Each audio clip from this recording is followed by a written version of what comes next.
Tervetuloa mukaan meidän kesälomareissulle Lontooseen. Tämä on meidän molempien eka kerta Lontoossa ja tällä reissulla me aiotaan perusnähtävyyksien lisäksi käydä myös Harry Potter-studioilla ja sitten me jatketaan matkaa Skotlantiin Taylor Swiftin Eras Tourin keikalle.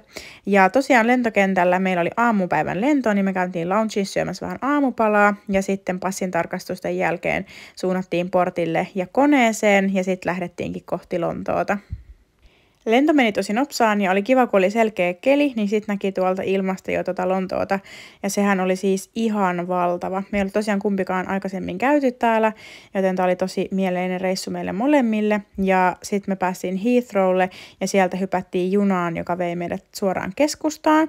Ja keskustassa me oltiin valittu hotelli Piccadilly Circusilta, koska me ajateltiin, että se olisi kaikista tehokkain, koska meillä ei ole vaan muutama päivä aikaa varsinaisesti pyöriä tässä Lontoon alueella. Joten sitten me suunnattiin ekana sinne hotellille, koska kello oli jo sen verran, että me päästiin suoraan kirjautumaan meidän hotelliin.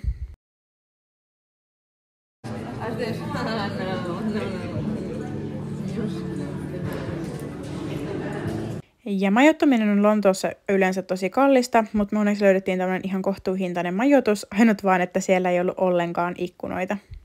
Nyt me lähdetään etsimään syömistä ja sitten kattelee vähän nähtävyyksiä.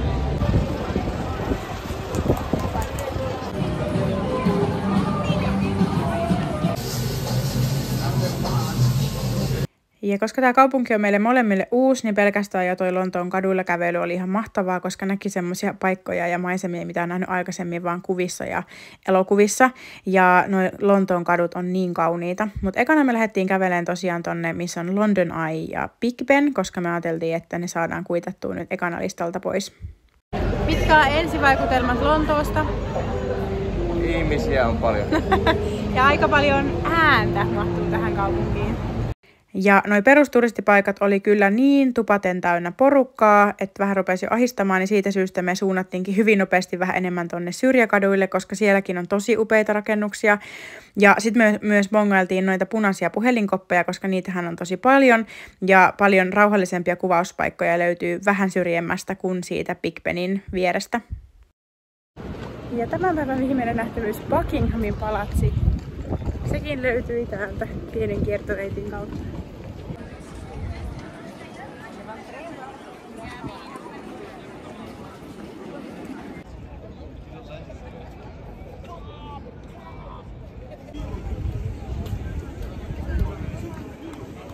Ja tuolla ei onneksi ollut niin paljon porukkaa, mutta sitten me pidettiin pieni jätskitauko ja Lontoossa on kyllä ihan niin nämä kaikki puistot, koska niitä löytyy pitkin kaupunkia.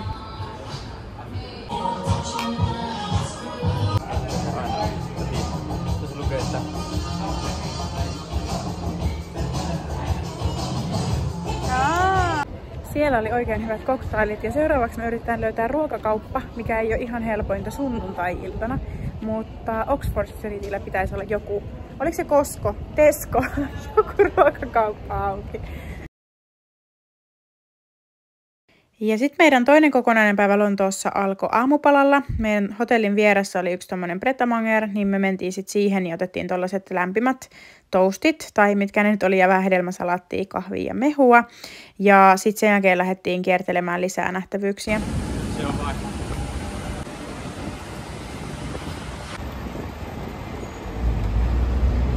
ja Trafalgar Squaren jälkeen me osuttiin vähän niin kuin vahingossa oikeaan aikaan tuon hevosvartioston eli Horse Guard rakennuksen luo, koska siinä oli just alkamassa vahdinvaihto.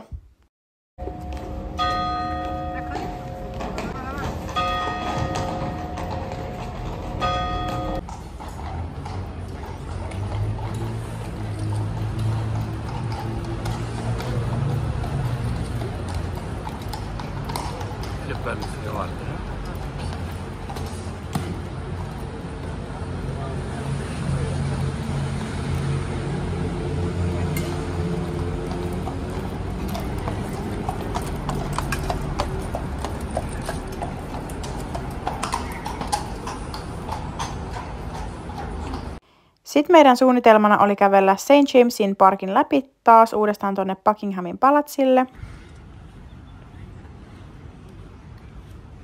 Ja nämä puistot on siis aivan upeita. Tuollakin vaan hengaili siis jotain pelikaaneja ja noi maisemat oli ihan kuin jostain elokuvista tai lastenkirjoista. Ja tämä puisto osuu tuollaiselle Prinsessa Dianan muistoreitille. Toikin olisi ollut tosi mielenkiintoinen kävellä läpi, jos olisi ollut vähän pidempi aika täällä Lontoossa. Mutta Buckinghamin palatsilla sitten me osuttiin just sopivaan aikaan ja jälleen ihan vahingossa, että tuolla oli tuollainen paraati menossa.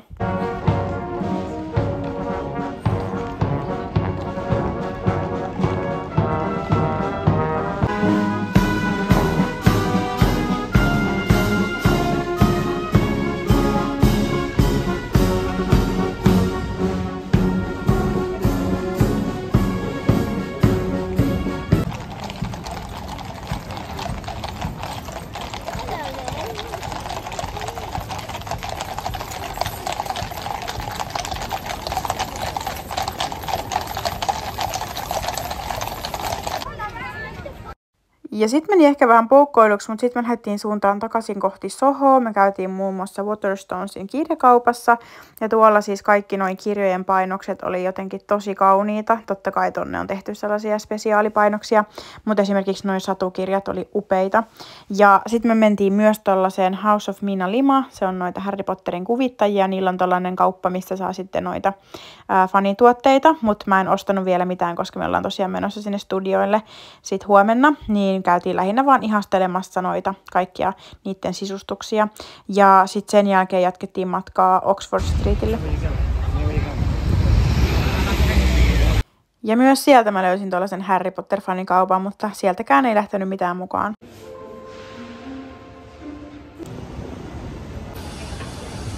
Sitten pysähdyttiin reissun ensimmäiseen pubiin vähän levähtämään ja lataamaan puhelinta.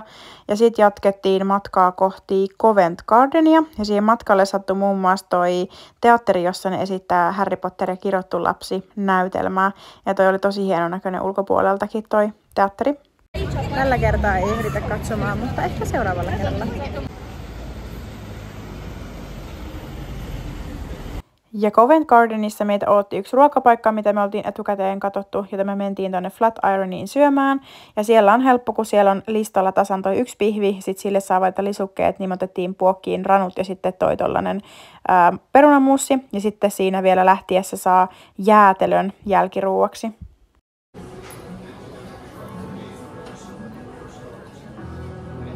Thank you. Siitä meidän matka jatkuu Covent Gardenin sinne kauppahalliin, mutta meillä oli tosiaan mahat täynnä, niin ei sitten päädytty sieltä ostamaan mitään. Ja sitten me huomattiin, että kun rupesi tulee ilta, niin ihmiset rupesi kerääntyä pubeihin, joten mekin haluttiin sitten mennä vielä vähän fiilistelemään.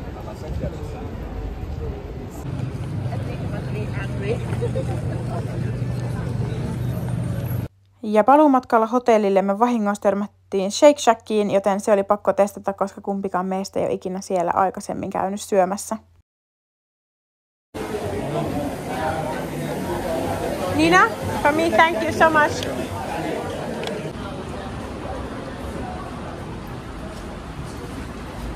Ja mun mielestä oli ihan hyvää, mutta Eetu ei ollut kauhean vakuuttunut näistä hamppareista. Ja tämä 3. päivä oli ehkä se, mitä mä olin kaikkein eniten odottanut täällä Lontoossa, eli meillä oli vuorossa Harry Potter Studiot, ja me otettiin aamupala mukaan metroon, hypättiin Leicester Squareilta metroon, joka vei meidät Euston-asemalle, ja sitten siellä tulikin pieni pulma, koska paikallisjunaliikenteessä oli tullut joku stoppi, ja me vähän aikaa jouduttiin pähkäilemään, että millä ihmeellä me päästään tuonne Watford Junctionille, koska sieltä sitten tosiaan pääsee ihan suoralla bussilla sinne studioille. Onneksi se kuitenkin selvisi, ja sieltä on tosi hyvät noi opasteet ja kaikki. Ja toi bussi, niin sä et voi missata sitä, koska siinä lukee siis Harry Potter ihan joka paikassa. Ja tosiaan toi bussi vie suoraan sinne studioiden ovelle, joten toi on superhelppo ja toi niinku sisältyy siihen lipun hintaan.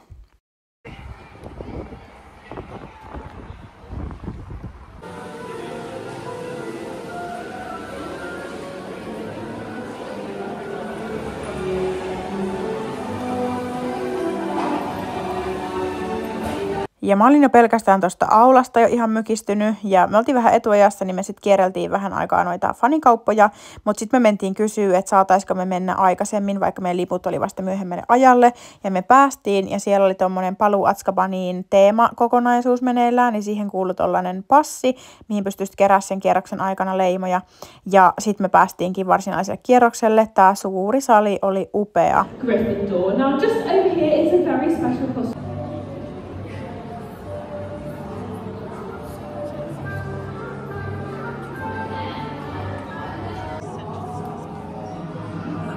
Ja vaikka me oltiin aika aamusta liikenteessä, niin tuolla oli silti jo aika paljon porukkaa. Ja koska me oltiin arkipäivänä, niin tuolla oli myös koululaisryhmiä. Ja se aiheutti tietenkin vähän semmoista omanlaistansa lisähälinää. Mutta siis nämä setit oli niin hienoja. Ja tässä näkyy toi passi, eli kun tosiaan teemana oli Azkabanin vankielokuvan mukainen Paluu Azkabaniin, niin toi oli niinku Kelmien kartta. Ja sitten kun sä laitoit sen tuohon karttakehykseen, niin sitten ikään kuin sinne rupesi ilmestynyt jalanjälkiä. Toi oli niin siisti. Ja tuollahan vaihtuu aina nuo teemakokonaisuudet, niin tääkin varmaan siis vaihtelee niiden teemojen mukaan, että mitä nämä tällaiset extra-aktiviteetit siellä on. Joten sinänsä vaikka kävisi monta kertaa, niin nämä on aina varmaan vähän uudenlaisia.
Ja tuollahan pystyy kuvaamaan itsestään esimerkiksi tuollaisia green screen luudalla lentovideoita. Ja tähän vinkki, että ne kuvauspaketit on halvempi ostaa etukäteen samassa yhteydessä, kun sä ostat ne liput. Ja mä olin tehnyt niin, mutta noi kuvausjonot saattaa olla tosi pitkät. Eli siihen kyllä kannattaa varata aikaa, jos ne videot haluaa.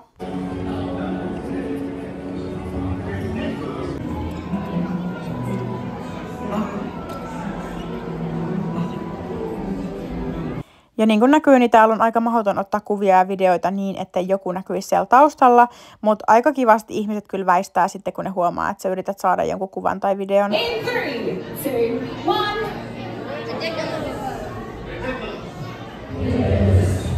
Here we go. You can see it is shaking back and forth.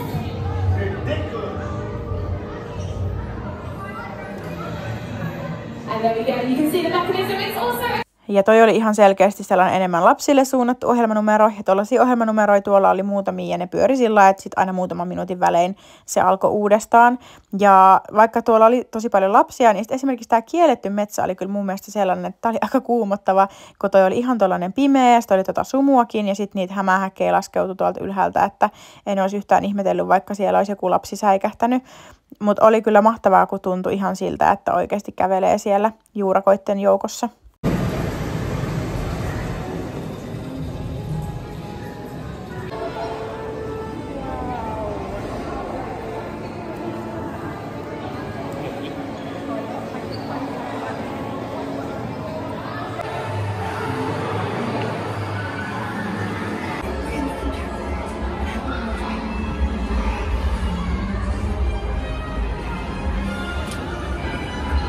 Ja tuolla passilla oli tosiaan vähän niin kuin 2 käyttötarkoitusta. Oli se Kelmien kartta, mutta sitten toi oli ihan niin kuin passi, eli siihen sai leimoja ton kierroksen varrelta eri paikoista.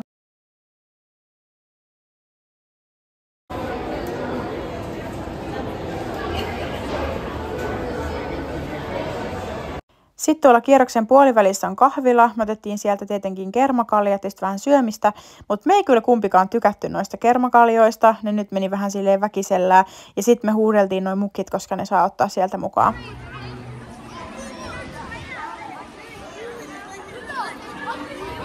Ja vaikka Azkabanin vankielokuva on ihan ehdottomasti yksi mun suosikkipottereita, niin kyllä tämä ykkösleffan Dursleyen talokin oli jotenkin tosi hieno nähdä, kun nuo kaikki kirjeet ikään kuin tulvi tuolta takasta.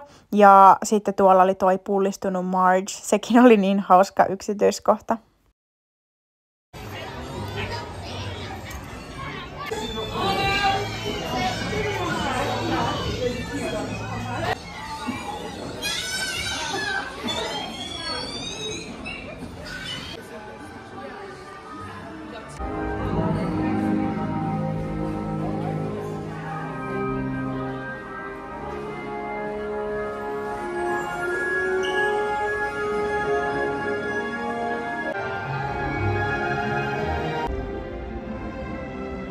Popping, and every time it popped there would be a pause and then they would keep multiplying. So it felt almost dangerous and like it.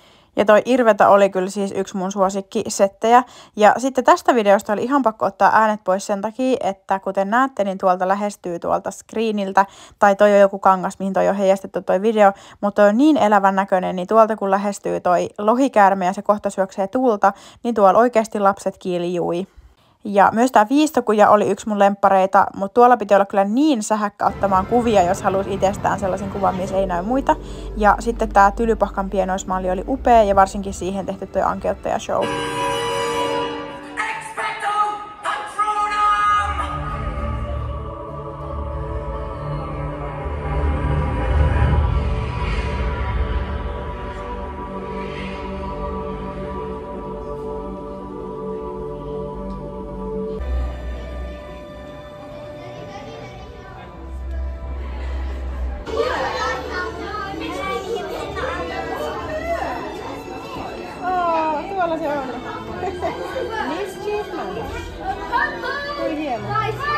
Ja näin tuli kierros päätökseen. Meillä kyllä meni tuolla monta tuntia aikaa ja sitten palattiin tonne fanikauppaan ja mua harmitti ihan sikana, kun noista kaavuista ei ollut yhtään mun kokoja jäljellä. Semmoisen mä olisin halunnut ostaa ja en mä sitten oikeastaan ostanut mitään muutakaan.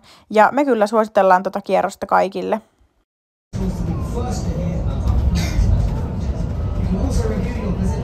Ja sitten me palattiinkin meidän aamuiseen jalanjälkiä takaspäin, eli bussilla Watford Junctionille, sieltä sitten paikallisjunalla Eustonin asemalle, ja sitten sieltä hypättiin metroon, ja metrolla me suunnattiinkin Camden Towniin, koska oli kuitenkin vasta iltapäivä.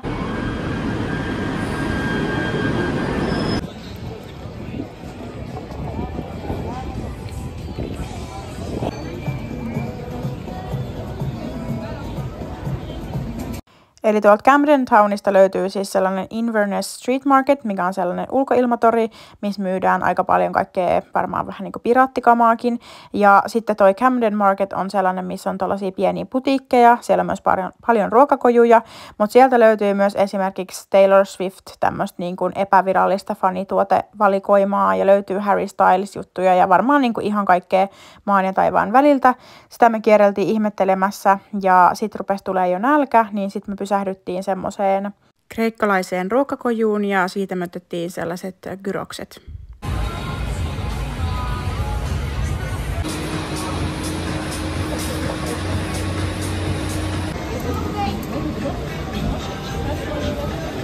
Ja näistä videoista se ei ehkä välity, mutta tuolla oli ihan sairaan kylmä ja tuulista, niin ei viittetty jäädä mihinkään tuonne terasseille, vaikka ne varmasti aurinkoisella säällä kivoja onkin.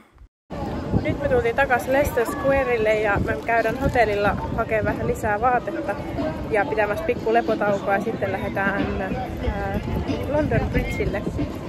Tai itse asiassa ei lähdetty, koska me katsottiin hotellilla sääennustetta, mikä näytti seuraavalle aamulle paljon selkeämpää keliä, joten sitten me päädyttiin suuntaamaan takaisin Sohon suuntaan. Sieltä löytyi sellainen pizzapaikka kanssa, mitä me oltiin katsottu etukäteen, tommonen kuin Pizza Pilgrims, niin sitten me mentiin sinne syömään.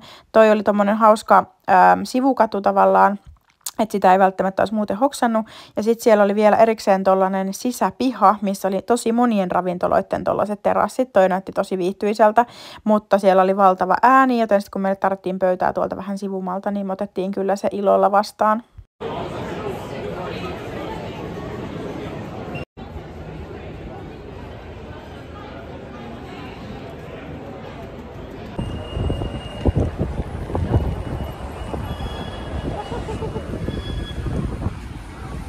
Sitten me päätettiin kävellä Oxford Streetin ihan tonne päätyyn asti niin sanotusti lähelle Mayfairia ja käytiin katsoa sitä Selfridges tavarataloa. Päästiin samalla vähän lämmittelemään ja sitten kun me tultiin sieltä ulos, niin olikin alkanut sataa, joten me päätettiin sitten suunnata vaan ruokakaupan kautta takaisin hotellille. Ja toi Piccadilly Circus on kyllä aikamoinen huiskepaikka näin ilta-aikaan.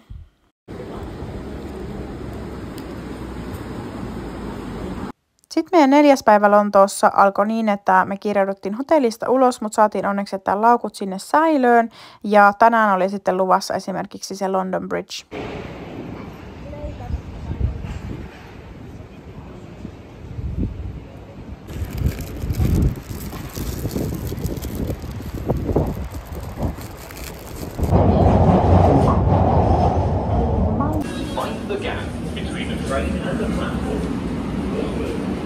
Me tultiin metrolla tuohon Monument-pysäkille ja tällaisia valtavia muistomerkkejä ja patsaita kyllä löytyy Lontoosta melkein joka nurkan takaa. Ja sitten me käveltiin tuon Thamesjoen varteen, tuossa näkyykin London Bridge ja sitten tuolla kauempana näkyy Tower Bridge. Ja tehtiin kyllä niin oikea päätös tämän sään suhteen. On joku tällainen hieno kartano, niin tuossa on isot kuvausvallot. Tuossa varmaan kuvataan jotain leffaa tai TV-sarjaa, mutta ei näkynyt muuta kuin sotilaita, joten en tiedä mikä se on, mutta aika hauskaa. Ja hirveästi täällä on hienoja autoja pihassa, että ehkä joskus nähdään tommonenkin leffa. Sitten me suunnattiin tonne Tower of Londoniin ja me ei oltu etukäteen ihan lukkoon lyöty, että mennäänkö me tonne sisään vai ei, mutta kun me nähtiin lippujonot, niin me todettiin, että no thank you ja ihailtiin sitä vaan ulkoapäin.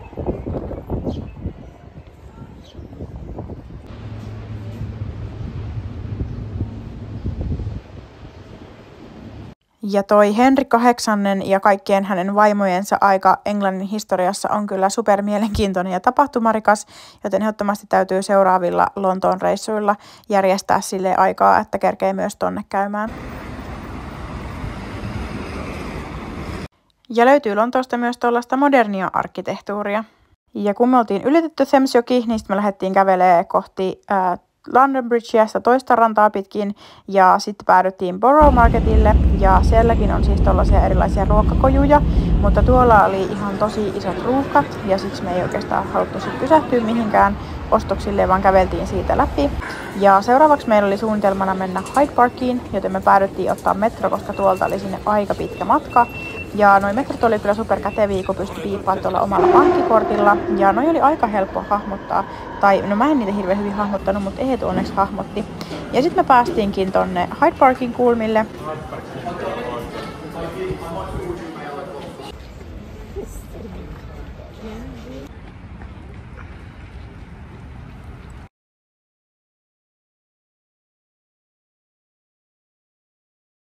Ja sitten kun me oltiin kävelemässä sinne Hyde Parkin porteille, niin tuossa yhdessä risteyksessä nähtiin ehkä kuninkaallisia. Tai siis tuossa meni tommonen saattue, eihän me nyt tiedetä, että oliko siellä sisällä oikeasti joku kuninkaallisista vai ei. Mutta mä tykkäisin uskoa niin, että siinä meni joku kuninkaallinen. Ja sitten kun me päästiin sinne Hyde Parkiin, niin siinä oli ensin tollanen hieno portti.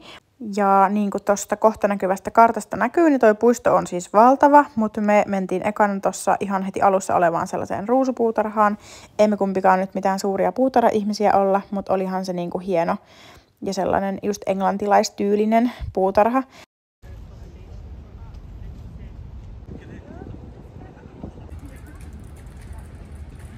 Ja sitten me jatkettiin puistosmatkaa eteenpäin tuohon Serpentine-järven kohdalle ja siinä me pysähdyttiin kahville. Ja tämähän ei siis vielä ole edes puiston puoliväli.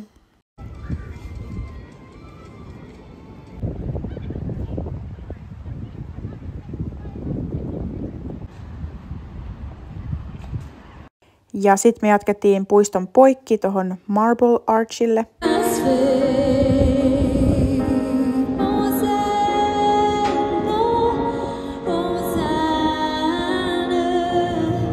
Meillä oli vielä hoitamatta Lontoon matkamuisto-ostokset, joten hankittiin tuollainen magneetti.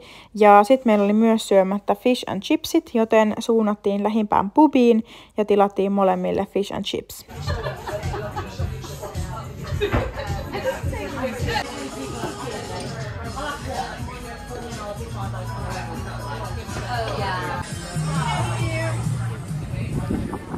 Ja sitten me tuohon matkalle sattui vielä Liberties, mikä on jännä, kun sehän on tollainen niin kuin tosi vanha rakennus, mutta siellä sisällä on täysin moderni kauppakeskus.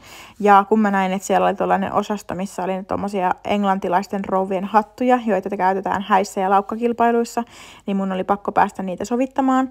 Ja sitten meillä oli vaan luppuaikaa, koska meillä oli vasta yöjuna sinne Skotlantiin, niin meidän piti vähän aikaa sitten vielä kulutella aikaa, ennen kuin päästiin hakemaan hotellilta laukut. Ja sitten me suunnattiin Leicester Squarelle metroon, ja metrolla me mentiin Eustonin asemalle.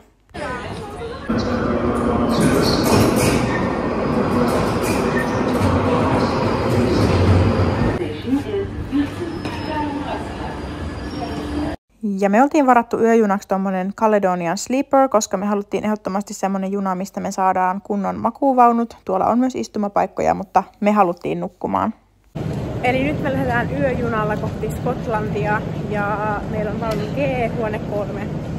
Ja nyt kävellään tätä tosi pitkää junaa myöten sinne meidän omalle vaunulle saakka. Ja eihän tää nyt tosiaan mikään luksushytti ollut, mutta molemmille oli omat sängyt ja sitten tuolla oli semmoiset pussukat, missä oli esimerkiksi unimaskit ja korvatulpat ja sitten tuossa oli tommonen oma WC-suihkutila, missä pystyi sitten käymään esimerkiksi peseytymässä.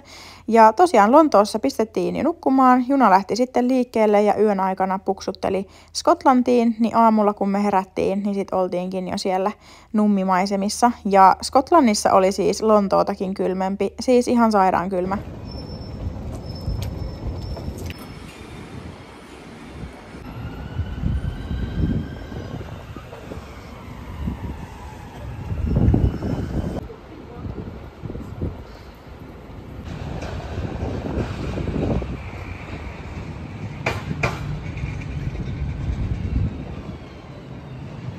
Ja me tultiin tosiaan Taylor Swiftin sille ekalle Edinburghin keikalle, ja se Taylor Swiftin läsnäolo kyllä näkyi kaupungissa. Kaupoilla oli tämmöisiä teemajuttuja, ja sitten oli esimerkiksi tommonen TTPD-teemainen ratikka. Ja eron kyllä huomasi niin kuin Lontoon arkkitehtuuriin, että Skotlannissa kaikki on vähän tommoista synkeämpää. Ja ihan ekana me suunnattiin Murrayfieldille ostamaan fanituotteita, koska me ei sit haluttu enää keikkapäivänä jonotella tonne.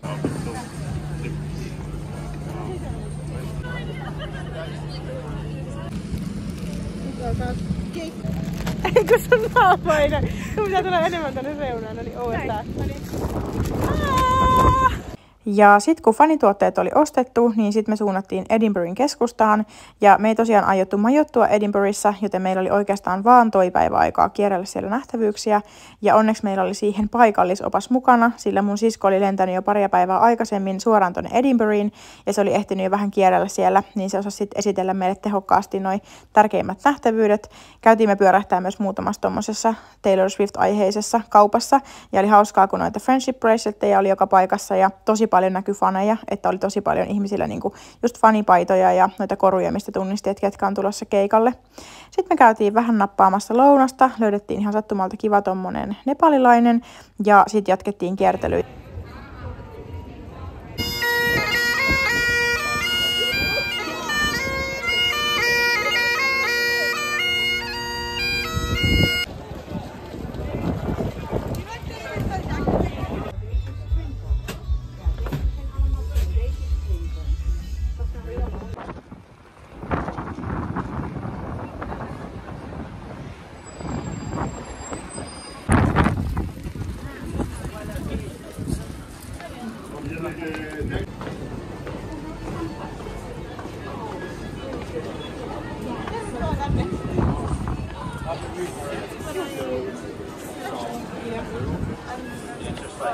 Ja ei jää kyllä yhtään epäselväksi, että mikä katu on inspiroinut J.K. Rowlingia Viistokujan luomisessa.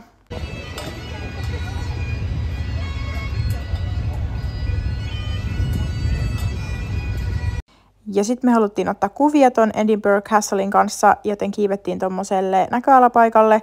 Tuolla oli myös tosi paljon muita ottamassa kuvia, mutta semmoisella hyvällä vastavuoroisuusperiaatteella, niin kaikki sitten pääsi omalla vuorollaan ottaa kuvan, missä ei näy muita. Ja sitten me lähdettiin jatkaa kaupungilla kiertelyä.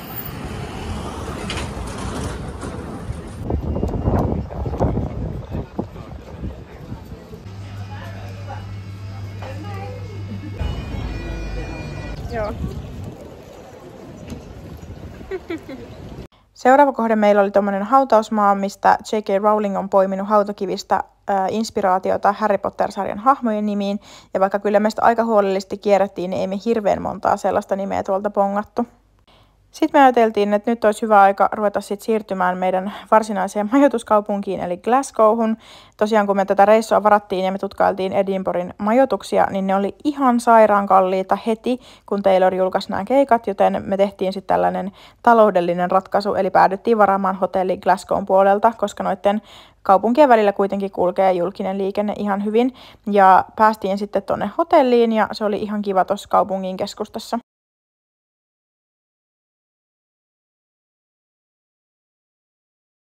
Ja Glasgowhun me ei oltu hirveästi perehdytty etukäteen, joten lähdettiin sitten vähän silleen sokkona kiertelemään sinne nähtävyyksiä. Ja ainakaan nyt tälleen äkkiseltään se kaupunki ei kyllä hurmannut ketään meistä. Löytyi sieltä tällainen Doctor Who-puhelinboksi, mutta muuten niin toi kaupunki vaikutti vähän semmoiselta rähjäisemmältä versiolta Edinburghista. Ei siellä ollut ollenkaan niin paljon sellaisia vanhoja rakennuksia ja muutenkin se oli tosi erityyppinen kaupunki. Ihan kiva, nyt saat sekata sen niin kuin listalta pois, että onpahan käyty, mutta ei ehkä tarvitse mennä uudestaan. Tai se on ehkä aika vahvasti sanottu, mutta ainakin tämä kaupunki vaatisi vähän eri lailla perehtymistä kuin nyt tälleen kylmiltään, kun siellä lähti kiertelemään. Ja varmasti muutenkin Skotlannissa ne luontokohteet on niinku niitä hienompia kuin sitten nämä kaupungit.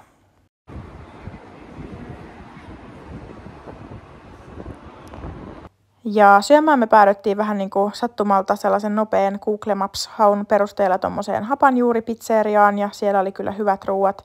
Ja sitten ruoan jälkeen suunnattiin vaan hotellille nukkumaan, valmistautumaan keikkapäivään.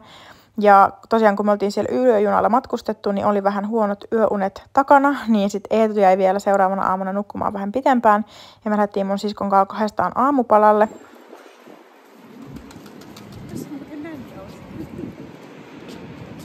Ja sitten yhtäkkiä mä bongasin Tim Hortonsin, jos mä kävin aina mun vaihtorivuotena Kanadassa ostaa Tim-pizzejä, joten oli pakko vähän nostalgisoida. Ja sitten hotellilla alkoi ihan armoton laittautuminen, koska meidän tosiaan piti siis tuolta Glasgowsta vielä matkustaa sinne Edinburghiin, niin meidän piti lähteä ihan superaikaisin sinne keikalle, koska myös aika moni muu aikoi mennä Glasgowsta Edinburghiin tuon päivän aikana. Ja tietenkin meillä oli vähän kiire, koska ei näissä laittautumishommissa jotenkin ikinä pidä aikataulut. Kerettiin onneksi bussiin ja heti kun me päästiin Edinburghiin, niin siellä kyllä näki, että tänään tapahtuu. Siinä oli ilmestynyt tommosia kojuja, missä myytiin noita hattuja ja tommosia puuhkia ja siellä oli faneja kaikkialla, kenellä oli niinku noita keikka-asuja ja paljon myös varmasti sellaista porukkaa, ketkä oli tullut vaan aistimaan tunnelmaa.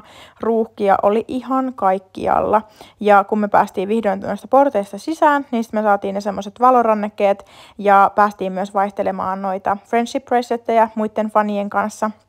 Ja sitten sen jälkeen me suunnattiin ruokajonoon, koska eihän me oltu syöty tuon päivän aikana hirveästi mitään se aamupalan jälkeen. Ja sitten ruokien kanssa me suunnattiin sinne katsomaan.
Was a little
Ja toi keikka, siis se oli aivan sairas. Toi 3 tuntia meni ihan silmänräpäyksessä ja tuolla Edinburghistahan oli ihan sairaan kylmä, mutta ton 3 tunnin aikana mä en tuntenut kylmää, en nälkää, en vessahätää, en mitään, koska mä vaan niinku tuijotin monttu auki tota keikkaa ja fiilistelin. Ja kaikki ne ylläribiisit, mitkä tuli, niin ne oli ihan mun sellaisia lemppareita, että nyt oli kyllä niin onnekas ilta. Ja sitten me seikkailtiin takaisin Glasgowhun, niin aika myöhään se meni, kun kaikki oli ruuhkaa.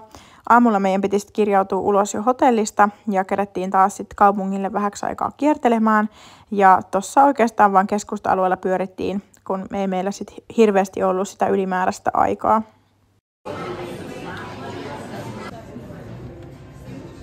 Ja teki kyllä edellispäivän vähän heikon syömisen jälkeen tommonen kunnon pasta-annos hyvää. Sitten sen jälkeen me haettiin laukut hotellilta ja suunnattiin Eetun kanssa kohti lentokenttää. Mun sisko puolestaan jatkoi sitten kiertelemään Nummille, joten tässä kohtaa meidän tiet eros.